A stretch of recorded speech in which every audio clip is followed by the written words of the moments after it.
Bonjour tout le monde, bienvenue à une autre capsule. Ici Serge 1965 qui vous parle du parc Jacques-Cartier à Gatineau, à Hall plus exactement.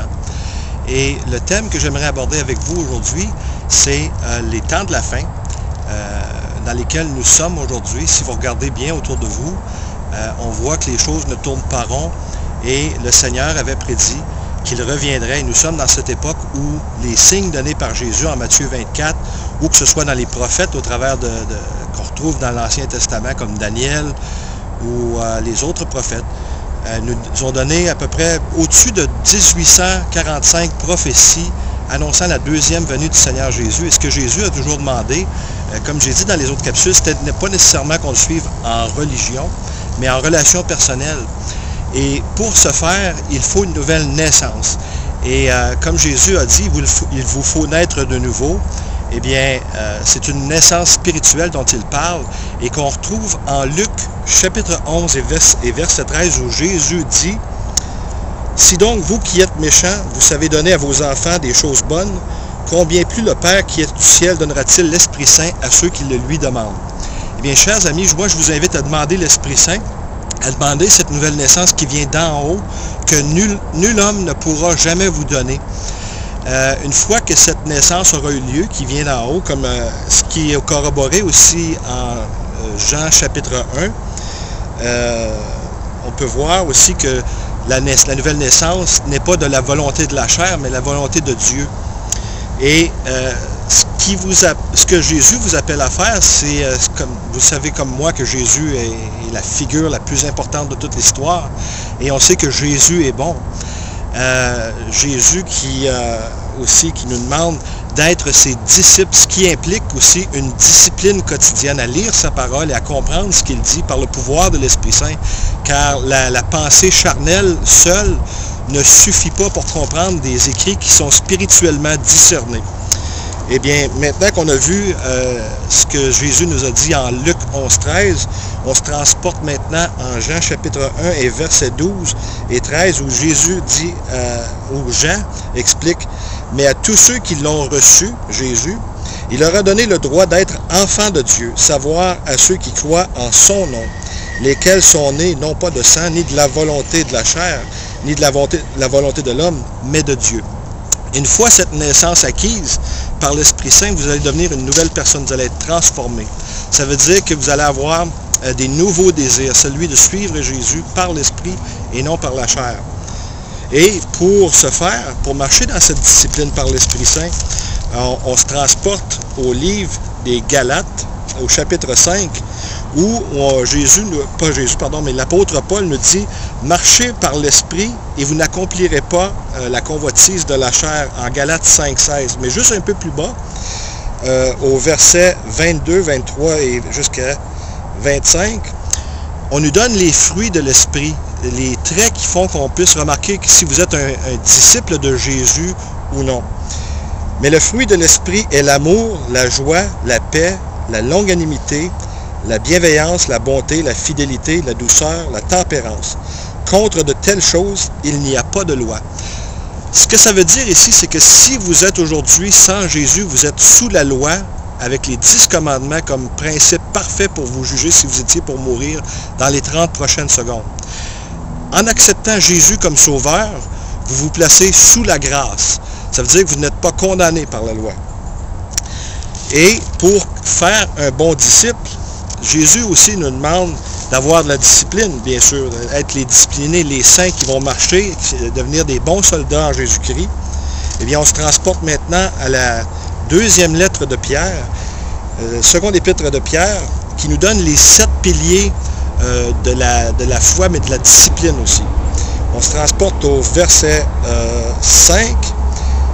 « Joignez à votre foi la vertu, et à la vertu, la connaissance, et à la connaissance, la tempérance, qui veut dire aussi la maîtrise de soi, et à la tempérance, la patience, et à la patience, la piété, et à la piété, l'affection fraternelle, et à l'affection fraternelle, l'amour. Car si ces choses sont en vous et y abondent, elles font que vous ne serez pas oisifs ni stériles pour ce qui regarde la connaissance de notre Seigneur Jésus-Christ.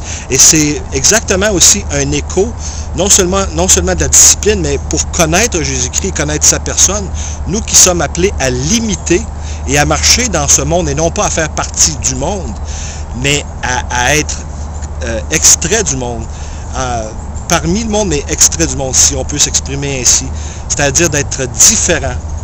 Et aussi parce que nous ne sommes que de passage ici, après cette vie, il y a la vie éternelle avec Jésus-Christ. Et si les souffrances viennent avec la discipline, il faut se rappeler que le Seigneur Jésus a souffert et que nous aussi, nous allons souffrir évidemment dans la chair, mais aussi par des tentations ou toutes sortes de choses. Et on se transporte maintenant en Matthieu chapitre 5, où Jésus nous donne des grandes promesses, beaucoup d'espoir par rapport à ces souffrances que nous souffrons avec lui. Et voici ce qu'il dit en Matthieu 5, verset 3. « Bienheureux les pauvres en esprit, car c'est à eux qu'est le royaume des cieux.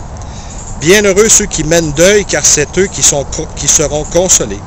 Bienheureux les débonnaires ou les humbles, car c'est eux qui hériteront de la terre. Bienheureux ceux qui ont faim et soif de la justice, car c'est eux qui seront rassasiés. Bienheureux les miséricordieux, car c'est à eux que miséricorde sera faite. Bienheureux ceux qui sont purs de cœur, car c'est eux qui verront Dieu. Bienheureux ceux qui procurent la paix, car c'est eux qui seront appelés fils de Dieu. Bienheureux ceux qui sont persécutés à cause de la justice, car c'est à eux qu'est le royaume des cieux. Vous êtes bienheureux quand on vous injuriera et qu'on vous persécutera et qu'on dira en mentant toute espèce de mal contre vous à cause de moi. Réjouissez-vous et tressaillez de joie, car votre récompense est grande dans les cieux. Car on a ainsi persécuté les prophètes qui ont été avant vous. » Chers amis, Jésus a souffert sur la croix, avant la croix, jusqu'au point d'être défiguré. Le sang de Dieu a été versé sur des pécheurs comme vous et moi. Si on regarde autour de nous, des hommes, des femmes, il n'y en a aucun parmi nous qui puisse se dire « j'ai atteint les standards, j'ai purifié mon âme, j'ai purifié mon corps parfaitement au point de plaire à Dieu ».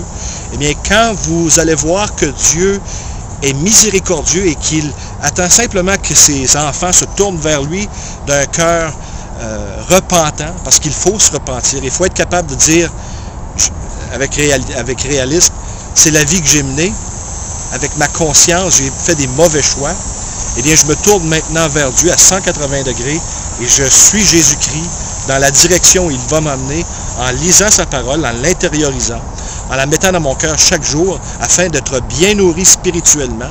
Eh bien, c'est ce que Jésus vous demande, de vous nourrir de sa parole, car il a dit en Deutéronome 8.3, « L'homme ne vivra pas seulement de pain, mais de toute parole qui sort de la bouche de Dieu. » Eh bien, c'est pourquoi si vous vous dites croyant, ou si vous vous dites chrétien, et que vous ne lisez pas la parole, vous risquez d'être mal nourri ou de ne pas être en forme spirituellement. Et pour combattre ces forces du mal, vous avez besoin de toute la sagesse et de toute la connaissance que Dieu vous procure dans sa parole. Eh bien, chers amis, aujourd'hui, la vie de discipline vous attend. Et si vous avez de l'échine, de la colonne vertébrale pour dire « Je crois en Jésus-Christ et je vais le suivre aujourd'hui », vous êtes les bienvenus. Si vous avez besoin d'une église, vous n'avez qu'à prier Dieu et lui demander de vous diriger vers cette place d'enseignement où l'on enseigne la Bible correctement. Dans les pages ou dans les cases d'en bas, il y a l'émission Survol rapide qui enseigne la parole et on vous invite à suivre la parole, à étudier la parole avec nous. Nous ne sommes pas ici pour faire de l'argent, nous sommes ici pour aider l'Église à prospérer dans la parole afin que les saints puissent être prêts au retour prochain du Seigneur Jésus. Que le Seigneur Jésus vous bénisse au nom du Père, du Fils et du Saint-Esprit.